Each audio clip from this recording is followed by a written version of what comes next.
Hello, beautiful people. Robin Thomas here, also known as Braids by Ra. Welcome back to my channel.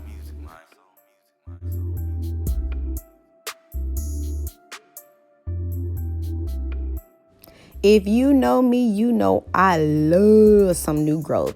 Oh my goodness. To be able to put braids in your hair, keep them put away for a long period of time, and to come back with all this beautiful lusciousness. Look at that. Hello. Hello. Look at all that new growth. All right, so this client has had her braids in since the end of May, and this video was recorded on August 18th. So she's had her box braids in for a while. My recommendation for box braids is 8 to 12 weeks, and 12 weeks only if you can do it. I don't recommend leaving your braids in more than 3 months because that can cause matting and it can cause more damage than it can than great things. So that is just my recommendation, my personal opinion. 3 months, I believe, is long enough. 12 weeks to have a protective style in. So here I am literally just showing you all of her new growth because I love it so much. Oh my goodness, I love it so much. Also, I believe she told me that she has washed her hair 3 times while having her protective style in. Always remember, do what works for you. Okay, so now you see me gathering up her hair or her braids. I remember when I installed her hair that her hair was pretty long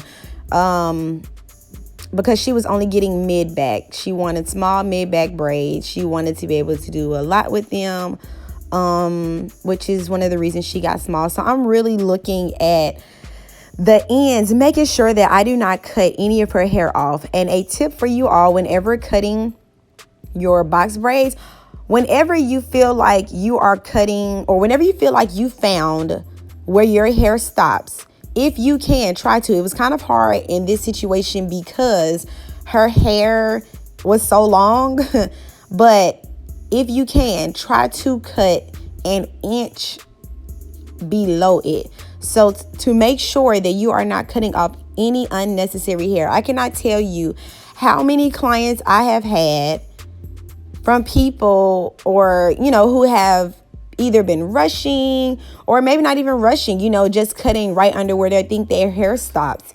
And they've lost unnecessary length. It's caused some type of unevenness or something. So just be really careful and really mindful. As I cut, I also check periodically, as you see me doing here, to make sure. She had a little twist from a couple braids she took down, just taken down just because. Making sure that I am still cutting about an inch from her hair, or at least trying to cut as far away from the length of her hair as possible. So like I said, once I found her hair, I go down and I cut the ends, and then we start the takedown process. And I don't know if y'all can tell, but I'm actually just kind of cutting off the loose ends for the most part.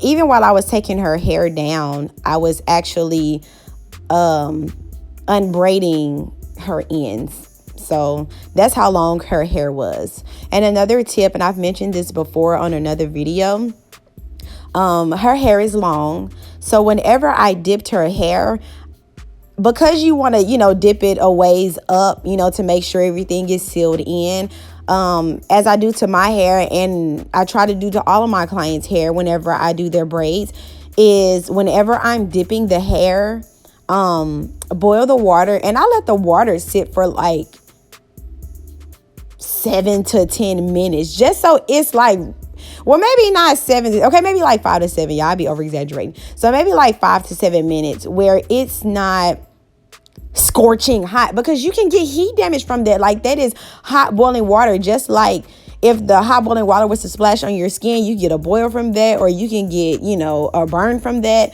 So you have to be really careful and really mindful. And yeah, when it comes to that. So just be very, very careful when dipping your ends if your hair is just as long as your hair weave. So on here, I tried to get a good clip. I tried to be able to zoom in. But from where my camera was and me trying to get the length of everything, I wasn't able to do it like I wanted to.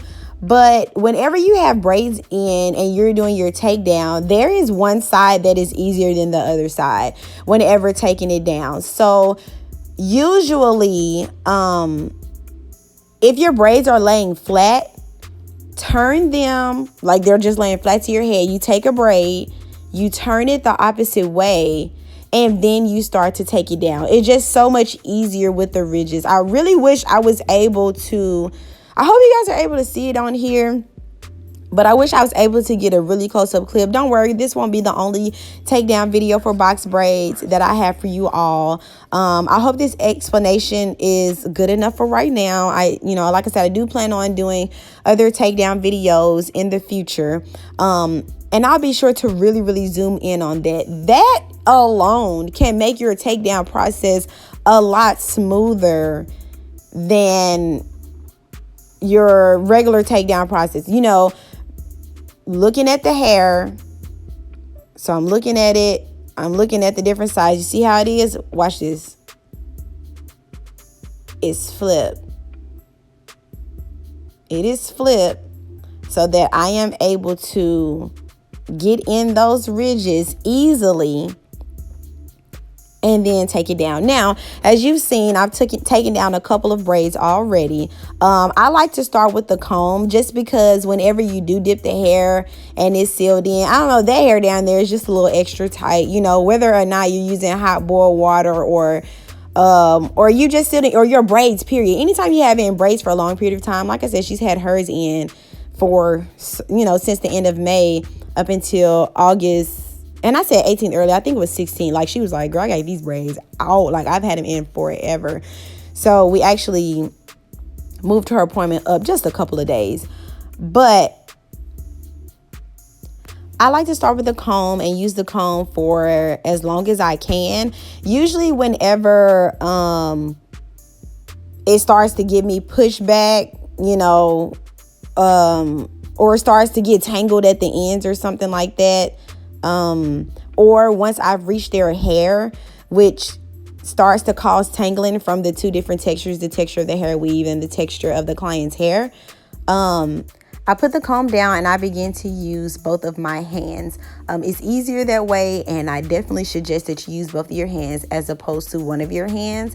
And you're also going to see in this upcoming clip, whenever we get around to areas that are more sensitive, like the edges, the nape area, and the crown area, you may want to hold the braid with one hand, like you see me doing in this clip here. So I'm holding it with my less dominant hand, my left, because I did notice that it was kind of pulling. I'm always watching my clients and looking at their responses to what I'm doing, or at least trying to.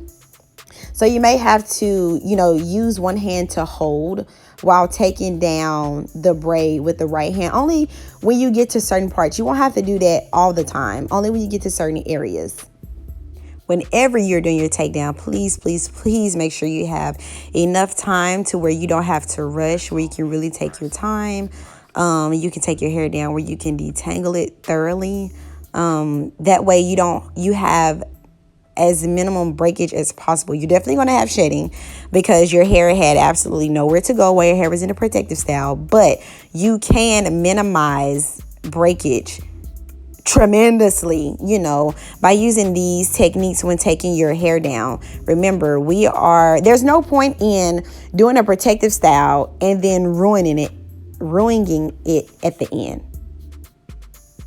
because we were impatient and we snatched our braids out and then we raked through our hair, which is actually why this part coming up is like my best part when it comes to takedowns. I love giving information on detangling. But before we get into that, this is the end result of taking all of her braids out. I want to say her takedown probably took about 2.5 hours to complete. It was really maybe 2 hours and 15 minutes, but hey, let's just round it up. 2.5 hours to completely take all of her box braids down. As you can see, even though she washed her hair, She still has like where her braids started, you know, the gel from when we started hair, all that stuff is really like locked in there.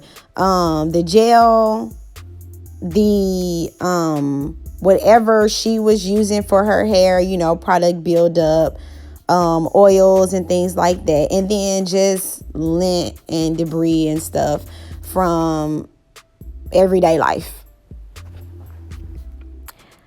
But her hair isn't nasty. She was definitely washing it. Her scalp was good. It was just, you know, around the where the braids started.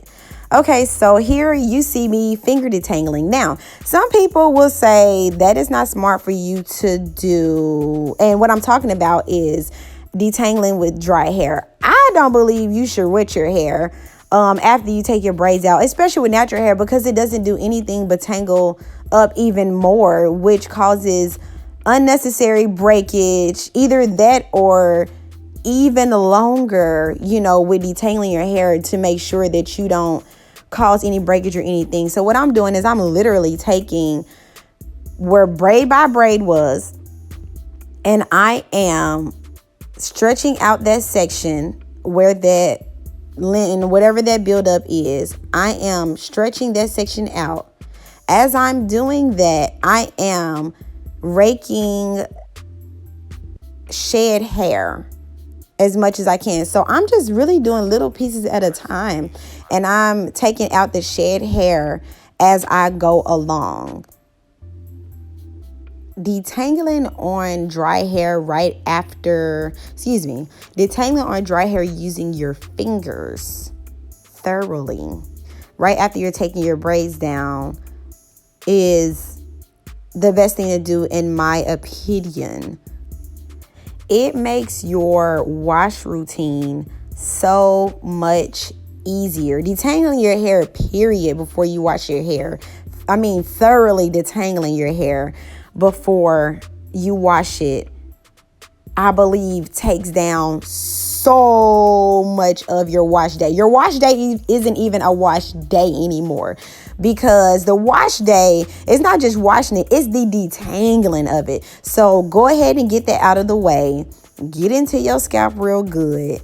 You know what I mean? Clean it really, really well. You don't have to worry about tangles, because we know that our hair, you know, goes back to its natural curly state once we wet it, which would make it extremely hard.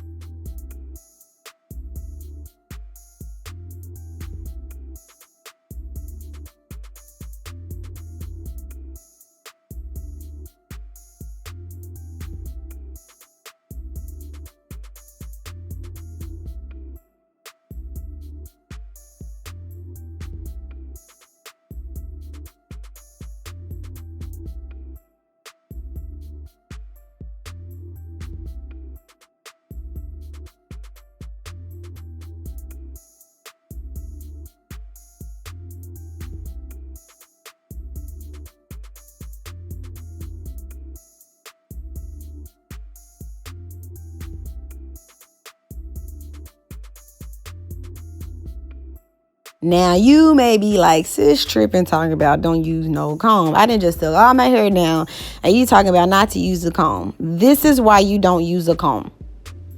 Whether it's fine tooth like the video, of course, we want to detangle our hair with a fine tooth comb or a wide tooth. It causes breakage, and we don't want breakage. Remember, our goal is to retain all the length that we had before our protective style and all the length that we have grown through our protective styles. Remember, we braid for growth. Alrighty, so these are our end results. Her takedown and full detangle is complete. From here, we are going to go and wash her hair, condition it really, really nice, really, really well. Thank you all so much for tuning in for today's video. I hope the information that I gave you all today was helpful in your healthy hair growth journey with the aid of protective braiding styles. If you have any questions, please leave them below. I'll be sure to get with you as soon as possible. If you have any video suggestions, Go ahead and leave them below as well. If you have not already subscribed, go ahead and subscribe so that you don't miss out on any new uploads I have. Thank you all again so much for tuning in. I will see you all on next time. Peace and blessings.